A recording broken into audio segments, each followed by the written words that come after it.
La section justice et administration pénitentiaire appuie les autorités nationales dans différents domaines.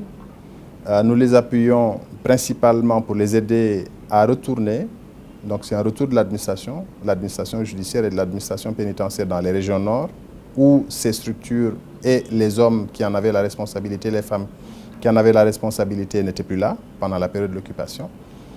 Nous appuyons les autorités nationales judiciaires et de l'administration pénitentiaire dans le domaine du renforcement des capacités et nous les appuyons pour mener à bien la réforme judiciaire qui est un outil et un élément indispensable pour faire avancer la justice, lutter contre la corruption, contre l'impunité et avoir de meilleures prisons et des meilleurs centres de détention où les prisonniers peuvent, quand ils ont fini de purger leur peine, retourner dans la société avec un métier. Alors, à notre arrivée, on a fait un diagnostic avec les autorités nationales, on a conduit des missions également avec le PNUD. Ces missions sont allées à Gao, sont allées à Tombouctou et ont visité les régions nord, les cercles nord de la région de Mopti.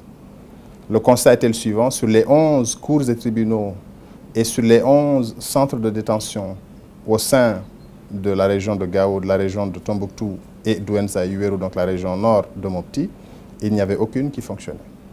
Donc ça c'est un. Il n'y avait aucun juge, il n'y avait pas de régisseur de prison, il n'y avait pas de directeur d'administration pénitentiaire. Les locaux étaient dans un état déplorable, ils avaient été pillés, détruits durant l'occupation. Il n'y avait plus de fichiers, il n'y avait plus d'archives, il n'y avait plus rien.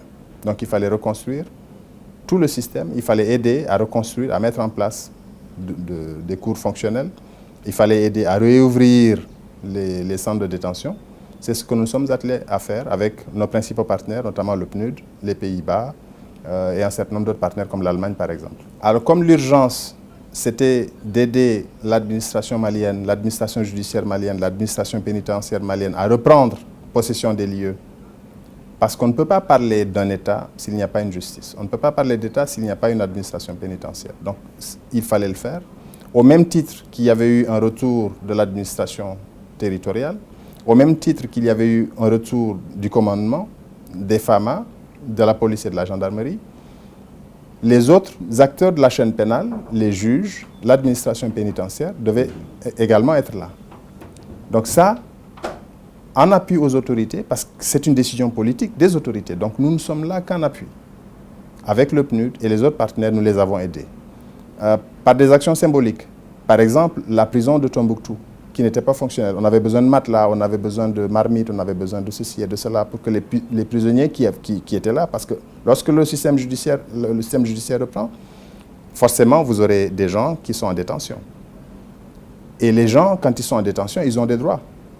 Et ces droits, c'est la responsabilité de l'État. Donc nous avons aidé les autorités nationales à mettre le minimum pour que ces centres de détention puissent être fonctionnels. Je pense qu'il y a eu des pas qui ont été faits sur les 11 cours et tribunaux et sur les 11 maisons d'arrêt dans ces deux régions et dans la partie nord de la région de Mopti, il y a au moins plus de la moitié qui sont fonctionnels. Naturellement, nous avons été perturbés, le système judiciaire a été perturbé suite aux derniers événements qui ont eu lieu à Kidal, mais je pense qu'il y a un retour à la normale qui se précise. Ça, je pense que c'est un élément positif. On parle de souveraineté de l'État et la souveraineté, l'un des attributs de la souveraineté, c'est la justice. Donc ça, c'est au moins un premier plan. Maintenant, il reste à apporter un appui plus conséquent, renforcer les capacités, organiser des séminaires de formation, rafraîchir un peu, parce que la plupart d'entre eux n'ont pas travaillé pendant des années. Ils sont restés inactifs pendant 2 ans. Donc au moins qu'il y ait des cours, des sessions de formation, des sessions d'échange avec eux, pour qu'ils soient de nouveau opérationnels. Mais il faut également qu'un effort plus conséquent soit fait pour qu'il y ait beaucoup plus d'espace, parce que nous savons qu'à Gao, par exemple, il y a pour le moment une quarantaine de détenus, alors que les capacités sont limitées. À Tombouctou, il faudrait aussi renforcer les capacités. Il y a eu un effort qui a été fait avec l'UXDEV, avec le PNUD, pour rénover le tribunal de première instance de Tombouctou. Il y a eu des équipements qui ont été fournis par les Pays-Bas et par le PNUD, mais il y a encore beaucoup à faire. Il y a encore beaucoup à faire dans le domaine du renforcement des capacités. Il y a également beaucoup à faire dans le domaine des infrastructures.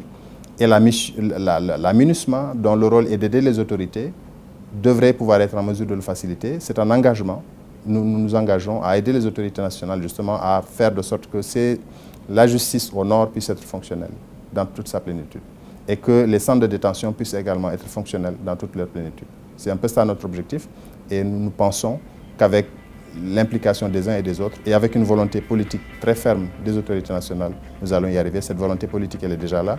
Il reste aux autres acteurs et aux autorités nationales de pouvoir mettre ceci en œuvre.